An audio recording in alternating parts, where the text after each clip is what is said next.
Hi అండి. ఈరోజు మనం పుదీనా పచ్చడి చేసుకోబోతున్నామండి. దానికి కావాల్సిన ఇంగ్రీడియంట్స్ పుదీనా, పచ్చిమిర్చి, ఎండుమిర్చి, పల్లీలు, టమాటాలు, కొత్తిమీర, జీలకర్ర, పసుపు, వెల్లుల్లి రెబ్బలు. స్టవ్ మీద ప్యాన్ పెట్టుకొని ఆయిల్ వేసుకుందామండి. ఆయిల్ హీట్ అయిందండి. ఇప్పుడు 1 టీ స్పూన్ జీలకర్ర, ఇప్పుడు పల్లీలు, ఇదిగా ఎండుమిరపకాయలు ఒక 5-6,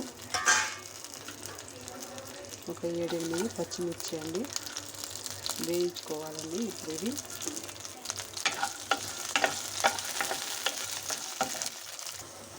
వేగిపోయినాయండి. తీసి పక్కన పెట్టుకోవాలండి వీటిని. ఇప్పుడు పుదీనా వేసుకుందామండి. పుదీనాను ఇలా మధ్య మధ్యలో కలుపుతూ బాగా ఫ్రై చేసుకోవాలండి.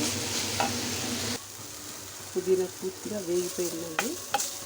ఇంకా ఇప్పుడు దీంట్లో కొద్దిగా 1 స్పూన్ పసుపు వేసుకున్నాం. ఇప్పుడు టమాటాలు వేసుకున్నామండి.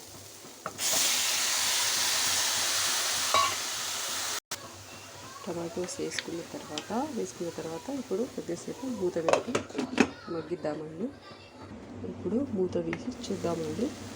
టమాటాలు ఫ్రై అయిపోయాయి. ఇప్పుడు కొత్తిమీర వేసుకున్నామండి. ఒక 5 మినిట్స్ మూత పెట్టేసి ఉడికించుకుందాము. ఆల్మోస్ట్ అయిపోయిందండి. ఇంకా చల్లారిన తర్వాత మిక్సీకి వేసుకోవటమే. ఇంకా ఇప్పుడు మిక్సీ జార్ తీసుకొని ఇవన్నీ అందులో వేసుకొని గ్రైండ్ చేసుకుంటామండి. ఇప్పుడు రుచికి సరిపడా సాల్ట్ వేసుకుందామండి. మనకు పుదీనా పచ్చడి రెడీ అయిపోయిందండి. తక్కువ ఆయిల్తో టేస్టీగా పుదీనా పచ్చడి రెడీ అయిపోయింది. మీరు కూడా ట్రై చేసి చూడండి. లైక్ చేయండి. నచ్చితే సబ్స్క్రైబ్ చేయడం మర్చిపోకండి. ఓకే అండి, బాయ్.